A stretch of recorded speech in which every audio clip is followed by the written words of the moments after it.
Hi everyone at the Fertility Circle. I hope you're all well.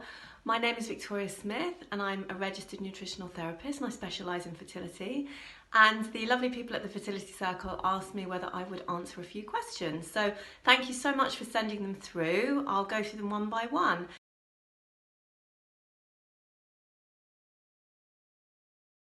So the first one was, what are the best foods to eat for fertility? And I think that the overwhelming evidence now suggests that the Mediterranean diet is by far and away the best way of eating for both men and women when you're looking to support your fertility.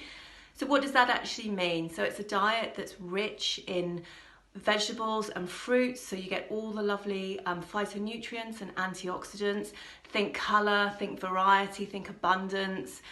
You know, lots of lovely healthy fats, so things like avocados, olive oil, oily fish, nuts and seeds, plant proteins, so beans and legumes, lean meats, so white meat, and leaner cuts of red meat occasionally, and just keeping your red meat in general at low levels. Lovely whole grains, so no processed foods. Everything in its original state is best.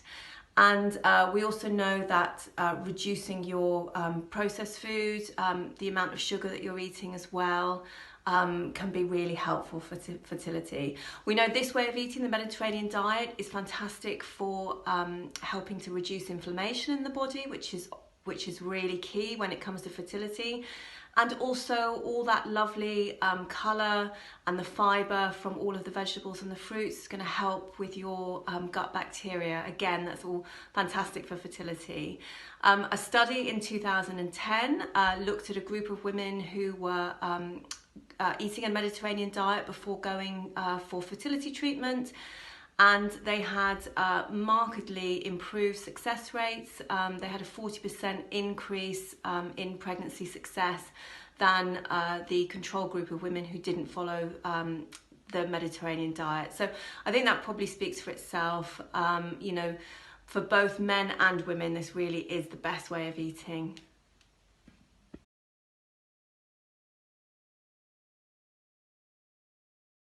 Okay, so question number 2 was, should we be juicing, and including things like beetroot juice when we're thinking about fertility? And I think that juicing can be a good thing to do in terms of you know, adding in lots of extra vegetables. I think the key is not to go overboard with the fruit, because then you can just it can just be too much sugar. Remember that juicing essentially removes all of the fibre, or pretty much all of the fibre from whatever it is you're juicing.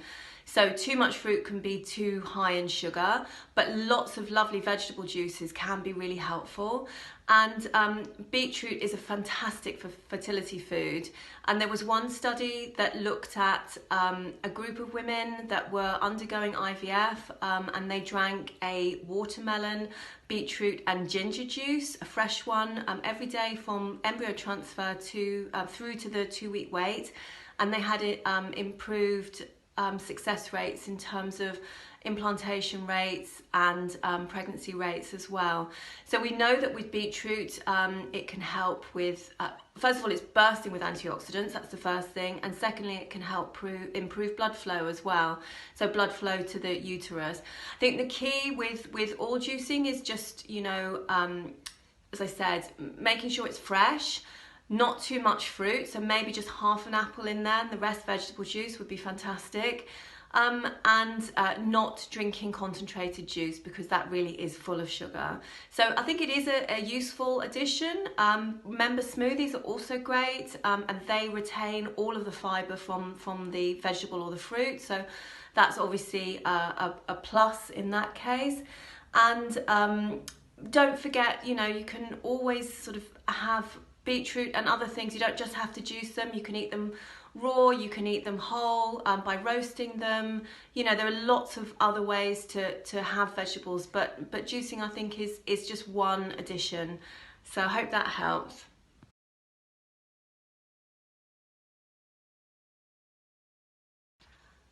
Hello, so question number 3 was, are there any foods that are a big no from a fertility perspective? And I think probably the main ones are sort of sugar and processed foods and trans fats.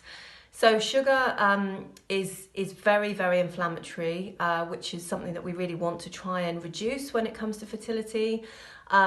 Eating lots of white processed carbohydrates can be, quite sort of inflammatory as well. If you are struggling with PCOS, then this is definitely something that can be a risk factor, sort of eating those sorts of foods. We also know that sort of processed foods are full of trans fats, whereas we want to be eating lovely healthy fats, so things like avocados, oily fish, olive oil, those sorts of things. The trans fats that come from sort of processed oils or margarines, again, can be quite sort of inflammatory and not very helpful when it comes to fertility. Other things in terms of, are there any other foods? I think they're probably the places to start. And that's not to say that, you can't, on a birthday or something have, a piece of cake and really enjoy it. But I think the key is to, try and get rid of these sorts of foods if you're eating them on a daily basis. They're not going to be adding any sort of nourishment to the diet. And they're not going to be helping you on your fertility journey. Once in a while, of course, is absolutely fine. I think we've all got to live. And I think that it's also important to enjoy these sort of celebratory moments and be mindful, but just have one piece and that's it. And really to be the exception rather than the rule.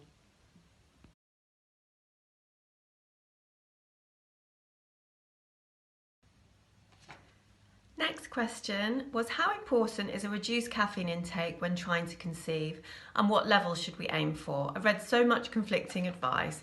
So I think this is a really good question, and I think there is a lot of confusion and a lot of conflicting advice out there.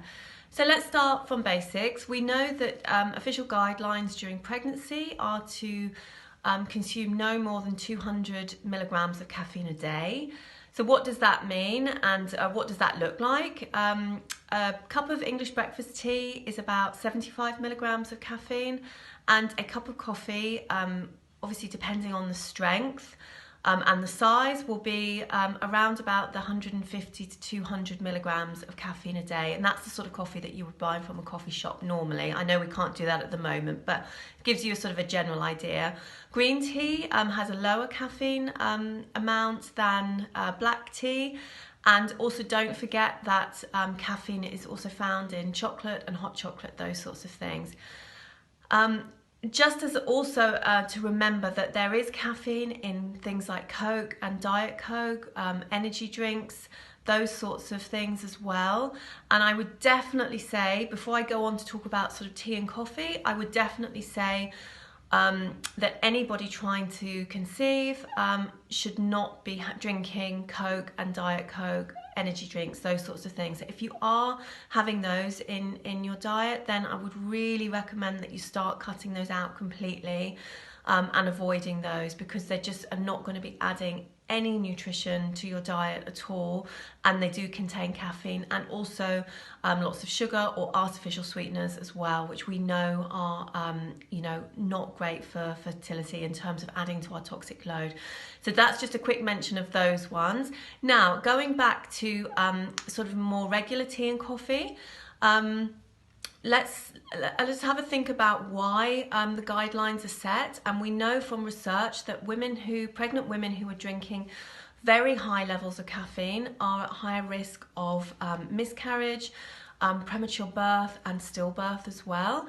And we know for the women trying to conceive, those who also drank very high levels of caffeine in the day took longer to have a pregnancy. So conception rates took longer. So I think that's sort of where the research has come from. So with that in mind, do we really need to give up tea and coffee altogether? And I think the answer is probably no. It's probably okay to have the odd cup now and again, but really stressing the odd cup rather than an everyday thing. So for me, when I'm working with clients, I really try and get them to, keep it to the exception rather than the rule. So when you go, if you do have a cup of coffee, be really choosy about the sorts you're having. Have one cup, enjoy it, but make sure if you can to choose an organic brand. And really just keeping it to now and again rather than an everyday thing. And I would say I would probably try and do that with other sort of tea as well, so that you sort of start breaking the, there is a lot of ritual around coffee, and it can be, quite a difficult habit to break. So just trying to reduce that slowly. If you do drink, if you are drinking a few cups in the day, just do it gradually to start with.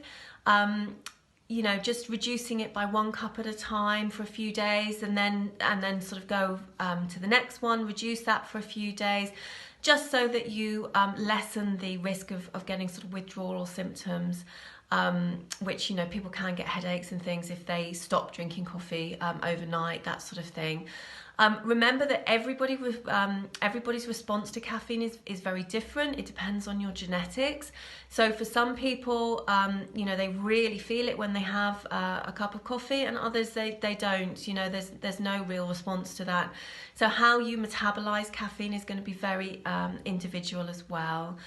So other alternatives would be, if you are thinking about going over to decaf, then just be very choosy. There are different ways that companies are decaffeinating either their teas or their coffees, and some are better than others in terms of our general health and our fertility. So look for ones that are have used a Swiss water filtration process, which basically doesn't use chemicals, whereas there are some brands that are using chemicals in terms of when it comes to the decaffeination process. So obviously they're the ones to avoid. So you might need to just do a little bit of research on that and just get choosy about the sorts of coffee that you're drinking, for example. I think it's just really important to think about quality over quantity. Keeping it to the odd cup now and again is probably fine. But if you are someone that has been, struggling to conceive for a while, if you've been on your journey for a while, it might be worth really thinking about reducing your caffeine, just simply because we know that in some people, sort of high levels can cause, a greater time to conception. So that might be something that's helpful. So I hope that helps, and just be mindful. Appreciate the coffee that you do have if you are drinking it, but just keep it to the odd cup now and again, and the best quality that you can find. Okay, bye now.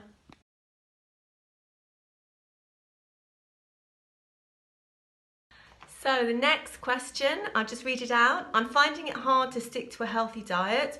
I'm worried this is affecting my fertility, but can't seem to stay focused. Any advice? So I know this can be a really challenging one, especially for people that have been on quite a lengthy fertility journey. It is hard to stay motivated and keep focused, and especially at the moment when we're all at home. Our sort of habits and behaviours are changing. There's a lot more stress going on at the moment. So a lot of us are turning to, possibly to food or, more snacking as well, just simply because we're at home a lot more. I think that the main message is to be kind to yourself, to do what you can, and to just start slowly, and don't feel that you have to do everything all at once. I think that it can really lead to overwhelm, and when you're overwhelmed, it's very hard to get going, and as a result, that's when we start perhaps eating, reaching for that piece of cake or having that extra glass of wine or whatever. So start with one thing and really work on just one thing at a time, so that you're not trying to do too many things at the same time. If it's looking at how much you're drinking, or maybe cutting down on the amount of caffeine you're eating, or trying to swap some of the white flour or grains that you might be having for some lovely whole grains. Just start with one thing at a time, and then slowly, once you sort of feel confident with that, then move on to the next thing. Trying to do everything all at the same time can really lead to overwhelm. And I think also at the moment, it's just important to remember that we're all sort of, we're all a bit more anxious than normal, and that can really impact on our behaviour. So remember, even if you can do if you can make healthy choices, doing lots of little small steps over time is going to really make a big difference. And also remember that even just sort of following a healthy sort of diet and lifestyle for 80% of the time, which leaves you sort of 20% to be a little bit more relaxed, maybe at weekends or whatever, that's really going to have a big impact. So it's a good place to start. And I think that the idea really is strive for progression rather than perfection. Because if you look at how far you've come in terms of your progress, that's going to be far more motivating than feeling that how many things you're not doing and that you're not being perfect at the moment. Nobody's perfect. We're all human, and we're all sort of coping with what we can at the moment the best way we can.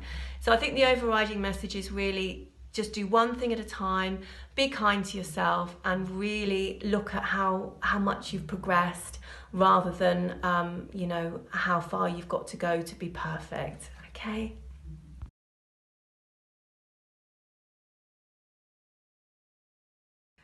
So the next question was, I'm hoping to start my next IVF cycle as soon as possible, which hopefully means I don't have too long to wait now. What can I do to help if I don't have months to prepare? I think this is a really good question, and something that a lot of people are thinking at the moment. We're obviously waiting to see what happens as the fertility clinics start applying to reopen, how long it's going to take to get everything started again. So the first thing I would really urge you to think about is whether you can take just that little bit longer, rather than thinking that you want to just sort of get started as soon as possible. I do totally understand that want to sort of get going with things. But I think it's really important to slow down, take a deep breath, and just remember that really a minimum of 3 months preparation is really key. So the idea being that it takes around about 3 months for an egg to mature and about 3 months for the sperm to a new batch of sperm to be produced. So really in the sort of fertility, we that 3 month window is a very, very good place to start. If you do feel that you want to get started sooner than that, then obviously there's always something that you can do. Really thinking about trying to reduce your inflammation, I think, is a good place to start. So the Mediterranean diet, so as I said, lots of lovely colour, abundance, whole foods, fresh foods, cutting out all the processed food, reducing your alcohol, reducing your caffeine intake. Look at your stress levels as well. That's something to sort of the run up to an IVF cycle is really important. So what can you do to try and reduce your stress levels on a daily basis? What sort of activities can you do to relax daily? And also look at your mindset. And I think this is something that is important for everybody on their fertility journey, but particularly for those about to have an IVF cycle as well. So trying to get you sort of self in a positive mindset for looking forwards. So I think the sort of the answer to that is that there's always something that can be done to clean up your diet, to remove a lot of the sort of the nutrients that aren't going to be sort of helping you, and adding in lots and lots of nutritious foods, and just looking, trying to reduce stress levels as well. But if you can just hang on that little bit longer, even if it's just a couple of months, a few weeks longer, then that could well help you in terms of being prepared properly. And I would urge you to not rush into an IVF cycle, just simply because if you go too quickly and you're not properly prepared, that can may lead to a failed cycle, which can be very difficult to pick yourself up from, and can be a real sort of source of disappointment and heartache as well. So that would be my message, is if you can hang on for just that little bit longer to really get some good preparation under your belt, then that's fantastic. Otherwise, there's always something that you can do with some of the pointers I've given you today. Okay, I hope that helps.